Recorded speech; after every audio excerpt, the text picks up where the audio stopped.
જય માતાજી મિત્રો, હું છું મુકેશ મહારાજ। આજે આપણે શ્રાવણ વદ જે સાતમનો પર્વ હોય છે એ વિષય ઉપર થોડી ચર્ચા કરીશું। મિત્રો, જ્યારે આપણે રાંધણ છઠનો તહેવાર મનાવીએ છીએ અને શીતળા સાતમનો તહેવાર મનાવીએ છીએ, એ તહેવાર કેવી રીતે આપણે કરીએ છીએ એ જાણી અને હું એ આપની સમક્ષ એક આ વિડીયોના માધ્યમથી આપની સમક્ષ શબ્દરૂપી અર્પણ કરું છું। મિત્રો, પહેલેના જમાનામાં જ્યારે કંઈક ધરતી ઉપર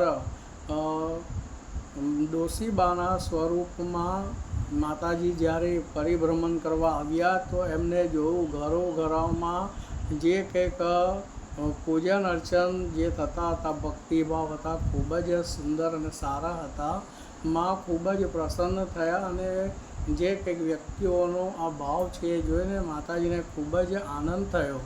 મિત્રો, એ બા જ્યારે ફરતા ફરતા એક ઘરના દરવાજા આગળ ગયા, ત્યાં એમને નીચેથી દરવાજો પકડાવ્યો પણ કોઈ નીકળ્યું નહીં, પણ ઉપરથી અજાણતા એક બહેને ગરમ પાણી રેડી દીધું।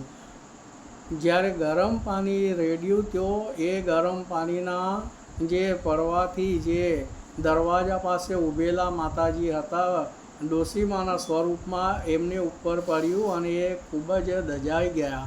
મિત્રો, જ્યારે માતાજી દજાઈ ગયા તો જે દજાવાની જે વેદના હતી એ માને ખૂબ જ કષ્ટદાયી થઈ। માએ જ્યારે દરવાજો ખખડાવ્યો પણ કોઈ ન સહાયતા માટે આવ્યું। મા જ્યારે બહાર બીજા દરવાજા ખખડાવ્યા પણ એમની સહાયતા કોઈએ ન કરી। ત્યારે માતાજી ત્યાંથી થોડે આગળ ગયા, ડોશી સ્વરૂપમાં હતા, એમને એક દરવાજો ખખડાવ્યો। ત્યારે દરવાજો ખોલીને અંદરથી એક બાર સ્વરૂપે એક કન્યા હતી, જે નાની કન્યા જેને આપણે કહીએ, એને દરવાજો ખોલ્યો તો ડોશીમાને દાઝેલા જોઈ અને નાની બાર સ્વરૂપમાં દીકરી હતી એ ખૂબ દુઃખી થઈ। એને માતાજીને જે ઘરમાં બિરાજમાન કરવા બેસાડવા બોલાવ્યા, એક પાટલી આપી। પાટલી ઉપર બાર જે હતી કે બાળકી, એ નાની જે કન્યા, એને માતાજીને એક પાટલી પર બેસાડ્યા અને એમને ખૂબ જ માનથી બેસાડી એમના ઉપર ઠંડુ પાણીની ધારા કરી। માતાજી જે દજાયા હતા એમને ઠંડુ પાણી પડવાથી ખૂબ ઠંડક અને ટાઢકવાળી શીતળતા થઈ। માતાજીને ખૂબ આનંદ થયો, ખૂબ જે પીડા હતી એમાં રાહત થઈ। દીકરીએ ઘરમાંથી જે કંઈક રસોઈ તો હતી નહીં, પણ પોતાના ઘરમાં જે એક બનાવેલી ઘઉંના લોટની જે ઠંડી રાબ હતી એ માતાજીને આપી। માતાજીએ પીધી તો એમને ખૂબ જ ઠંડક અને ટાઢકવાળી માં ખૂબ રાજી થયા। માતાજીએ જ્યારે પોતાના જે દેહમાં જે પીડા હતી એ ઠંડક થઈ, રાહત થઈ, એટલે માં ખૂબ જ પ્રસન્ન થયા। માતાજીએ દીકરીને કહ્યું કે બેટા, તારા ઘરમાં કંઈ ઝાડુ હોય જે સ્વચ્છ કરવાનું એ આપ। તો દીકરીએ માતાજીને ઝાડુ આપ્યું।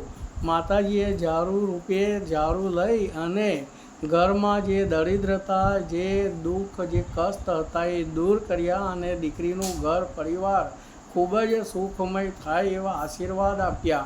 અને એ જ દિવસે માતાજીના જે શીતળા સાતમનો જે તહેવાર આજે આપણે ઉજવીએ છીએ બહેનો, આજે પણ શીતળા માતાની જે માટીની એક પ્રતિમા મૂર્તિ બનાવી હોય છે, એના ઉપર દૂધ અને પાણી ચઢાવી અને માતાજીને ઠંડા કરે છે અને જે જમવાનું જે પ્રસાદી સ્વરૂપ હોય આગલા દિવસ બનાવેલું ઠંડુ જ જમવાનું માને ધરાવે છે। આ કારણે આ સમયથી જ આપણે શીતળા સાતમનો તહેવાર મનાવીએ છીએ અને આપણે શીતળા માતાનું નામ માતાજીનું આપી અને માનો પર્વ ખૂબ જ આનંદથી ઉજવીએ છીએ। અને પહેલેના સમયમાં જ્યારે જે કંઈક બહેનો હતી, એ પહેલેનો જે સમય હતો, જે માટીના ચૂલા હતા એ ચૂલા પ્રગટાવતા નહોતા, એટલે સળગાવતા નહોતા, અને એને પાણી છાંટીને ઠંડા પાડે અને એના ઉપર કંકુ અને હળદરથી ચૂલાની પૂજા કરતા હતા। આજનો જે સમય છે એમાં બહેનો ગેસ સળગાવે છે, ચૂલા સળગાવે છે કે નહીં એ મને નથી જાણકારી, પણ પહેલેનો જે સમય હતો એમાં સાતમના દિવસ કોઈ ઘરમાં ચૂલા સળગતા ન હતા। અને આ સમયથી માંડી અને આજે પણ આપણે શીતળા માતાના નામથી શીતળા સાતમનો તહેવાર ઉજવીએ છીએ।